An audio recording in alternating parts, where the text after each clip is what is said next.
Maria Imelda Josefa Remedios Aimee Romualdez Marcos Manotoc ay ipinanganak noong November 12, 1955. Isang Filipino politician at film producer na nagsisilbi ngayon bilang senador mula taong 2019. Dating gobernador siya ng Ilocos Norte mula 2010 hanggang 2019 at kinatawan ng 2nd District ng Ilocos Norte mula 1998 hanggang 2007. Anak siya ng dating diktador at ikasampung Pangulo ng Pilipinas na si Ferdinand Marcos at ng kinasuhan at nakatulang dating First Lady na si Imelda Marcos at mas nakatatandang kapatid na kasalukuyang Pangulo na si Bongbong Marcos. Nag-umpisa ang political career ni Aimee noong panahon ng martial law ng kanyang ama, kung saan naging chairperson siya ng Kabataang Barangay noong 1977 at miyembro ng Batasang Pambansa noong 1984. Sa panahon ng kanyang KB term, nangyari ang insidente kung saan si Archimedes Trajano, isang aktivistang estudyante, ay inabdak, tinorture at pinatay noong 1977 matapos siyang kwestiyonin sa publiko. Bukod sa politika, may interest din si Aimee sa media at pelikula. Nagproduce siya ng iba't ibang proyekto kabilang ang propaganda films tulad ng The Real McCoy 1977 at Tadhana 1978 na kinikilalang unang animated feature film ng Pilipinas. Tumulong din siyang itayo ang Metro Manila Popular Music Festival noong 1978 at naging Director General ng Experimental Cinema of the Philippines noong 1982. Pagkatapos matanggal sa kapangyarihan ang pamilya Marcos sa People Power Revolution 1986, binadala si Aimee at ang kanyang asawa ni si Tommy Manotoc sa exile sa Morocco. Pagkamatay ni Ferdinand Marcos noong 1989, pinayagan ng administrasyon ni President Cory Aquino ang pamilya na makabalik sa Pilipinas noong 1991. Noong 1998, bumalik si Aimee sa electoral politics kung saan nanalo siya ng 3 termino sa House of Representatives at 3 termino bilang gobernador ng Ilocos Norte. Nanalo siya sa Senado noong taong 2019 para sa 6-year term at muling nahalal noong 2025. Si Aimee Marcos ay may conviction sa United States of America kaugnay ng Trajano versus Marcos case noong 1993. Nakilala sa US legal circles dahil nagbukas ito ng usapin sa limitasyon ng Act of State Doctrine na nagbigay daan sa mga katulad ng kaso laban sa mga opisyal ng Estado. Ilang ulat at findings din ang nag-uugnay kay Aimee sa ill-gotten wealth ng kanilang pamilya, kasama ang mga offshore holdings na lumabas sa Panama Papers at sa mga hatol sa kaso ng kanyang ina na si Imelda Marcos.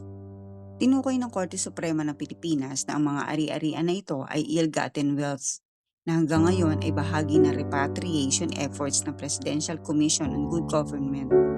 At sa gitna ng lumalaking political rift sa pagitan ng Marcos at Duterte family sa administrasyon ng kanyang kapatid na si Bongbong, madalas na pumapanig si Aimee sa kampo ng mga Duterte at sa kanilang mga kaalyado, bagay na lalong nag-iinit sa political drama sa loob ng bansa.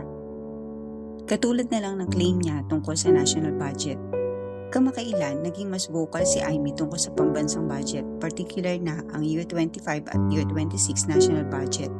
Tinawag niyang sneakiest budget ang 2026. Ibig sabihin, ayon sa kanya, maraming questionable allocations kahit sinabi ng iba na ito ang pinakamalinis na budget. Inakusahan niyang may pork barrel style insertions at hindi ayon sa tunay na prioridad para sa mamamayan. Ngunit mahalagang malaman, ang kanyang mga pahayag ay political opinion at hindi opisyal na audit. Maraming analyst, budget advocates mismo ang nagbibigay ng iba't ibang pananaw kung anong parte ng budget ang talagang balakid sa serbisyo publiko at alin ang legit na pagbabawas. Hindi palaging may matibay na ebidensya ang bawat claim niya, kaya kinakailangan na masuring fact-checking para malaman kung aling bahagi ng budget critics ang credible at alin ang pampolitika lamang. Sa usapin ng credibility, kailangan maging malinaw. Si Aimee ay isang batikang politiko na may decades sa public office at may malawak na network sa Senado at probinsya. Ngunit ang kanyang mga pahayag ay madalas opinyon at political na obserbasyon, hindi laging backed up ng independent at technical budget analysis. May ulat na siya ay gumawa ng mga historical claims o academic claims na pinagdebatehan o napatunayang hindi tama, tulad ng graduation claim niya sa Princeton. Kaya habang may karapatan siya magsalita bilang senador, hindi lahat ng pahayag niya ay nangangahulugang fact. May panahon na ito ay political positioning kaysa technical budget analysis. Ang mga tensyon ngayon ay hindi lang tungkol sa budget, kundi tungkol sa political alliances sa loob ng bansa. Si Amy Marcos dati ay kasama sa umaayon sa administrasyon at mga DDS allies pati kay Vice President Sara Duterte.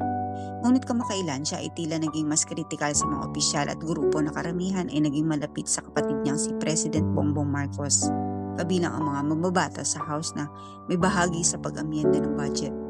Ito ay nag-ambag sa public rift sa pagitan nila, isang hiwalay na political faction sa loob ng dating Marcos Duterte unity. Bakit ganito ang galaw niya? Maaaring dahil gusto niyang iposisyon ang sarili bilang independent leader sa oposisyon kay BBM. Maaaring may political ambitions para sa 2028 o mas malawak na base ng suporta. At maaaring ang disagreement nila ay hindi puro personal. Habang lumolobo ang tensyon sa pagitan ng Marcos at Duterte camps, may isa pang issue na sumabog sa publiko, ang umano'y paggamit ng droga ng Pangulo. At dito, muling pumesto si Amy.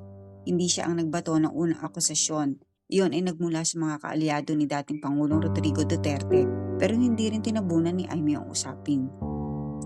Ilan sa kanyang pahayag, dapat ding harapin imbis na iwasan, hindi makakatulong na basta na lang sabihing fake news. Hindi ito direktang pag-atake, but make no mistake, politically, ito was a signal. A signal na hindi niya iiwan basta-basta ang mga Dutertes. At signal na hindi siya magpapapressure sa sariling kampo. At isang signal na may sariling power access si Amy, iwalay sa kapatid niya, si President Bongbong Marcos. Sa larong politika, hindi lahat ng suntok ay diretso. Minsan sapat na ang pagpapaalalang may tanong para maramdaman ang kabilang kampo na hindi sila untouchable.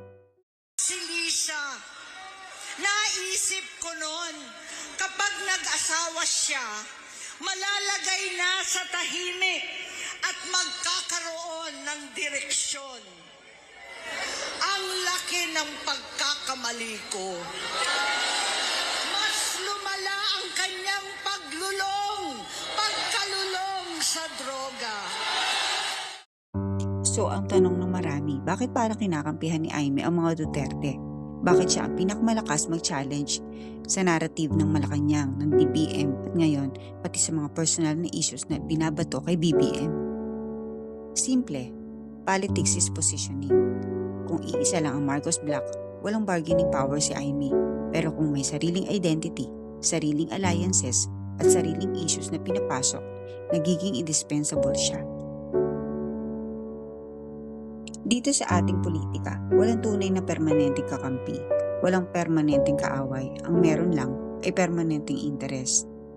At sa huli, hindi ang mga Marcos, hindi ang mga Duterte, at hindi ang mga kaalyado ang magbabayad sa mga desisyong ito, kundi ang taong bayan. Si Amy Marcos ay nananatiling isang political survivor. Hinugot mula sa martial law era, ibinalik ng people power, na-exile, napilitang mag-umpisa muli, at ngayon, tumatayong isa sa pinakamakapangyarihang public figure sa Philippine politics. At sa patuloy na alitan sa pagitan ng mga Marcos at Duterte at kanilang mga kaalyado, isang bagay ang malinaw. Hindi pa tapos ang laban. At sa larong ito, si Amy ay hindi lang manonood, kundi maglalaro hanggang sa dulo. Ang politika ng Pilipinas ay isang chessboard, puno ng alyansa, betrayal at tahimik na maniobra. At habang lumalalim ang banggaan ng Marcos at Duterte camp, si Amy ay nasa gitna ng kwento, hindi bilang tahimik na kapatid, kundi bilang isang aktor na may sariling direksyon at sariling constituency. Sa mga susunod ng buwan at taon, isang tanong ang maghahari. Kanino siya tataya sa dulo? At mas mahalaga, tumataya ba siya sa bansa, para sa kapangyarihan, o para sa sariling pangalan?